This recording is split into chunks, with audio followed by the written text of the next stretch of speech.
Hi, my name is Bethany, and today I want to talk to you a little bit about some of the science behind autism. So recently someone in a Facebook group that I'm a part of shared an article and basically said that it said something along the lines of them finding out that autism can be reversed and that there are specific drugs that can be used to treat autism, and obviously that got my attention. So of course I went to go investigate, and I come to this little article from, I think, Yale that sums up these studies in words that are just kind of like, okay, whatever.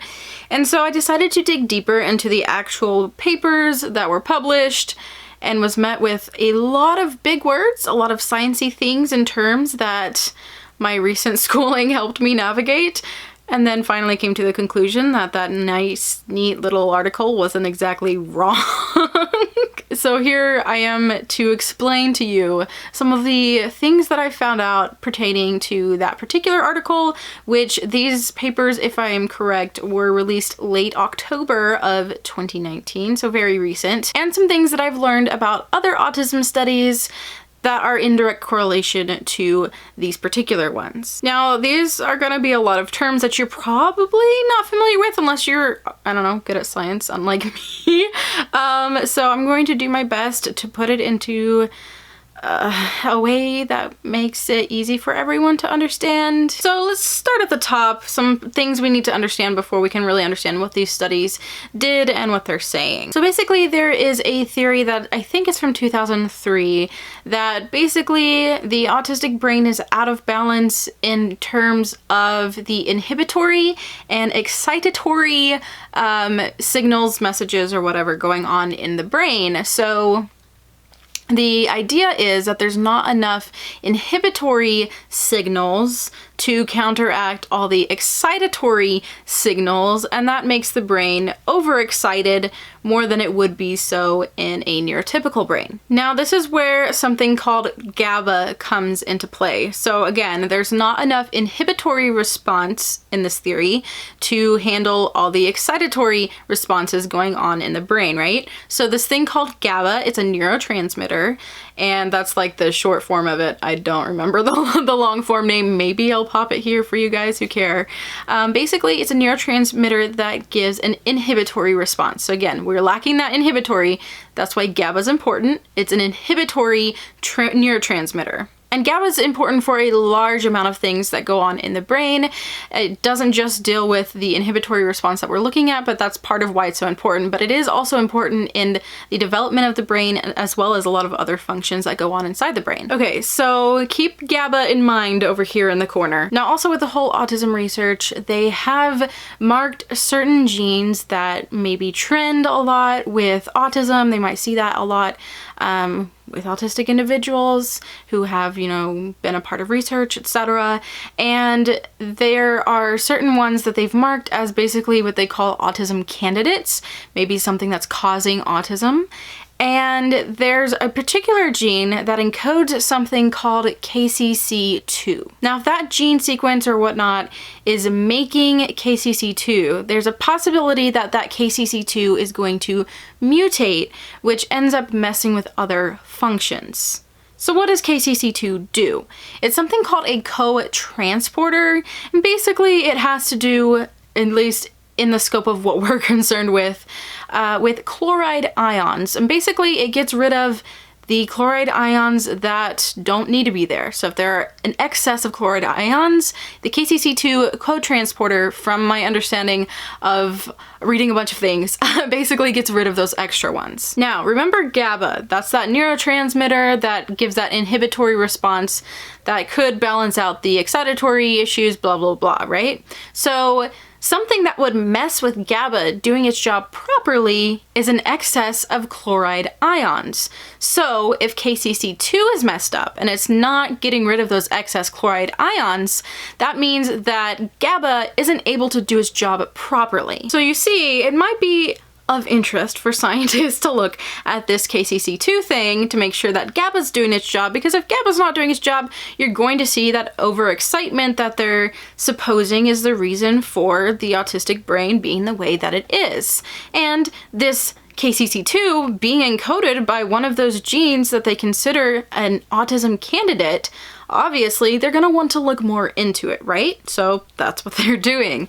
And this is also seen in people who have epilepsy and schizophrenia. Now, from my understanding, the process of the KCC2 gene changing its function and structure would be called phosphorylation, if I have that correct. This is probably the part that I'm like the most uncertain about, just because it wasn't super clear to me no matter how much I looked into this. So if you're more of a science person than I am, please let me know a little better on that. But from my understanding, that mutation happening is called phosphorylation in this particular situation. So for these studies, the scientists decided to look at knock-in mice, which are a type of mice that have been basically genetically mutated specifically for different science tests, projects, whatever.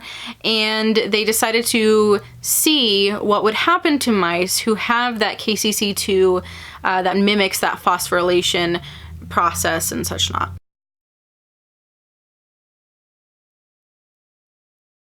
So in these studies, mice that had 2 copies of the KCC2 that was mutated died shortly after birth after intractable seizures and basically hyperexcitability of their brains. So in the second paper, what they did was they had mice that had 1 copy of the KCC2, and these mice went on to have neurodevelopmental defects that the researchers claim highly resemble autism. So basically the takeaway from that information was that if they can reverse that phosphorylation process, which mutates the KCC2, which basically is going to mess up GABA doing its job, if they reversed all that, you could maybe reverse autism. And from my understanding, because GABA works to basically deal with the entire development of the brain, I'm assuming that this would be something that would have to happen in childhood to really be that effective.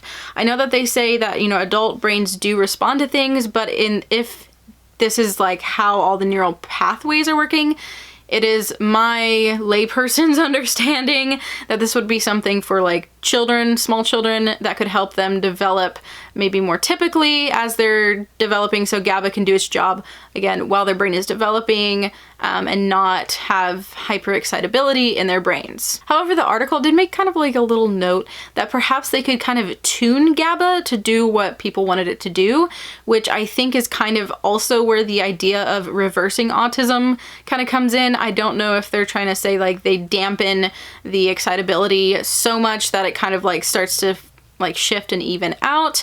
I am not a neuroscientist. I don't know a ton about the brain, but from what I understand, the way that things develop, it may or may not potentially be at least somewhat reversing of what's going on in the brain. But again, we don't even know a whole lot about the brain, even what we do know, if that makes sense. So like, there's things that should and shouldn't happen that happen with the brain, should and shouldn't work, that do and don't, you know, all sorts of situations like that. But from my layperson's understanding, I would think this would be, you know, ideally something that children would get, because we know that from the womb, autistic brains are developing differently. So I would assume that you don't exactly like undo all of that. But there was definitely the idea that they could kind of reverse the bad thing that happened with the KCC2, let KCC2 do its job, GABA does its job, and if that is the reason that autism exists, if it's just the hyperexcitability basically, then GABA doing its job again, or maybe even tuned to kind of up its job to even out those signals, would ideally make people not autistic anymore. But there are a few things to keep in mind concerning this study, and one of those is the mice. This actually applies to a lot of studies that have been done about autism and a lot of things that we might have conceptions about with autism. These mice are engineered to present autistic-like features. So they're supposed to be somewhat antisocial, and they're supposed to exhibit repetitive behaviors. This is a very often kind of subjective process. When they first came out with the mice that are autistic, the findings were actually kind of over-exaggerated. Often these autistic mice aren't consistently reproduced in a way that like would keep a consistent standard of autistic mouse. And then there was a recent-ish finding that these supposedly autistic mice, when put with other mice, started making those mice do the things that made them autistic. So somehow these mice were like spreading the autism. So there's a lot to kind of unpack because we're dealing with mice, not people. So, you know, they're doing their best to try to recreate it, to see, you know, maybe there's a baseline for something that could eventually go into like human trials. Obviously, you don't want to just mess with actual people's brains. That's why they try to do it with mice. But the thing is, we're not really sure if they've properly reproduced an autistic mouse anyway. And even if this mouse is autistic, it's not a human being. So it's really highly unreliable. There's actually been a lot of concerns with scientists not being able to properly interpret the mice behavior, and that there needs to be a whole kind of redo on a lot of these studies because of scientists not understanding how mice behave and how that might present in how mice behavior works and stuff like that. So yeah, basically a lot of the research that is mouse-based or autistic mouse-based is highly questionable. We don't know if we can even base anything off of it. Now, another thing to keep in mind with this particular study is also that you would need that particular gene to be one of the genes that you have as an autistic person, to be the gene that encodes the KCC2, that causes the phosphorylation, that causes the issue with GABA. So in the case that that's not the issue that's causing your autism, then it's not a solution for you. So this is not an across-the-board thing. This is why there's so much research behind autism, why so many people like want the genetic information of autistic people, because there's so few answers, and there are tons of candidate autism genes up for, you know, inspection, I guess, of the situation. And it's not like a broad, everybody has this one gene or everybody has this one thing. So again, if you don't have that particular gene encoding the KCC2, this particular thing might not really be an answer for you. Now, if you're not really that concerned about the whole mice issue and you feel like, well, you know, scientists have done their best, it's probably pretty close to the autistic human's brain and how that works, then there's also some more information that does affect this kind of study. There was another study done not too long ago that actually works with 4 different groups of mice, so this is going to make it a lot more reliable, and they basically looked into the, again, that theory of excitability versus inhibitory responses and the signaling in the brain. The idea is that there should be a higher neuronal, that's a weird word, firing rate in the autistic brain rather than the non-autistic brain. But what they ended up finding was that, yes, there definitely was a signaling imbalance in the autistic mice brains, but the firing rate was the exact same as the non-autistic mouse brains. Again, we are working with mice here, but saying that somehow these findings are reproducible in humans, the idea is that it is possible that it's not the signaling imbalance that's the problem, but that the brain is actually compensating for a different cause by the signaling imbalance. So in the case that you get rid of that signaling imbalance, your brain actually might be working worse because you take away the compensation that the brain is making for a different issue. So there's a whole lot more to look into concerning our brains, because now we have new information that's challenging the idea that the signaling imbalance is is the reason we're autistic or is autism, and it might actually be something else, and that imbalance might be compensating and making our brains work better than they would without a signaling imbalance. And also, you know, in the case that the signaling imbalance, the, you know, excitatory versus inhibitory isn't the problem, but is actually a way of our brain compensating, then the idea of, you know, medicines made to help GABA work better in the brain and introduce more inhibitory responses to even out that signaling imbalance might actually be, one, worthless, and two, be a problem, because if it is our brains compensating for another issue, you just took away the compensatory response of the brain, and that's probably not good either. So obviously, basically what we've come to is that we need more research, and preferably on something a little more reliable than a mouse brain. Now, some people hearing about the information that GABA might basically be the answer to evening out the signaling, they've actually started taking GABA as a supplement. So before we get any further, I need to tell you this. Before you get in your head the idea that you should take GABA as a supplement, talk to your doctor.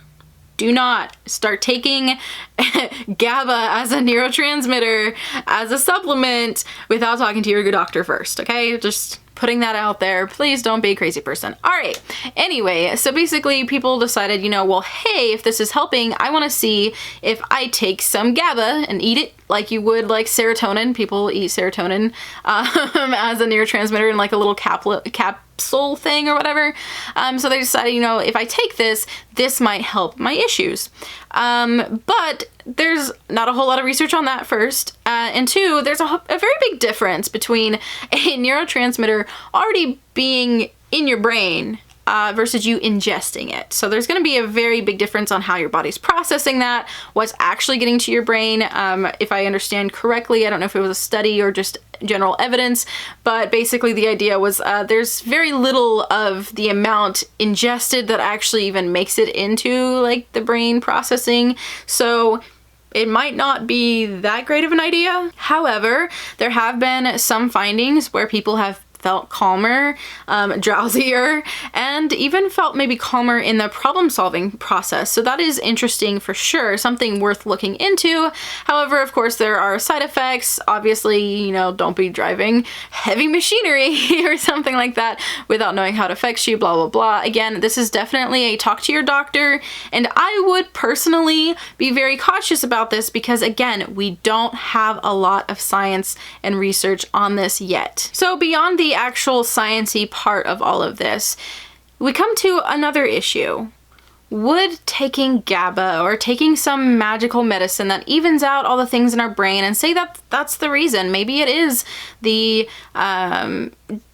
problem with the signaling, say that it is, and the research on the other thing wasn't concluding that, blah, blah, blah. We come to find out it's that, and we can take something that makes GABA work and it evens out our brain signaling. Will that take away autism, or will it take away the negative parts of autism? Because autism isn't just the repetitive behaviors. These are the things we see manifest. Just like with the mice, we don't really know if they're truly autistic because we're just looking at behaviors. There's a whole like way of thinking kind of component that comes with autism that you can't get inside the mouse's brain and see if that's how they're thinking. Obviously, the whole debate over them even understanding the behavior they're seeing with these mice is a whole nother thing. But will it take away the way we see the world? Will it take away us as human beings? Will we become other people? This is an issue that we need to talk about. I know a lot of parents and family members and even autistics themselves are interested in a cure, or interested in something that will make them at least better, at least not so disabled or whatever you feel that it is. But the question is, will it make us someone else, or will it just make some of the negatives lower and less? So I think that's definitely something we need to look into. Now, it is possible that maybe like taking GABA or something, that could be something that you could see, and if you had adverse side effects, you could reduce. But we're talking about the brain here, and with anything to do with how your brain works, is it's a very delicate situation. And if you know the history of lobotomies, where they would take out your frontal lobe, because I think your prefrontal cortex specifically, because your brain works just fine, but it would take away your problem-solving skills, your personality, basically who you were. But it's okay, because it took away your mental issues. Like, that's illegal now. We don't do that here, at least not in the US. I hope not anywhere else. But that used to be a standard of care. That used to be something, someone was mentally disturbed, and they just got rid of that, and the problem was gone. But so was the person. And so that is a genuine concern of many autistics. They don't want to just not be autistic anymore. They don't want to just not be who they are anymore. Some people are willing to trade that in for not feeling like they're always at a deficit. So I think it's definitely a conversation we need to have, something to look into, see if that would be something that would literally change who we are as a person, or if it would just give us like a boost and we wouldn't have so many adverse side effects. I mean, if it was just like take away the autism negatives, cool. But a lot of times life doesn't work that way. There's usually a good and a bad side to everything. And I have a funny feeling that, you know, something like this is also kind of falling under that. So I'm very interested in your thoughts about this particular science, the whole idea behind the signaling differences, the mice that they use, the knock-in mice, the engineered mice, whatever, that they use for these types of studies, what that means for a lot of the autism studies overall that didn't use humans for research.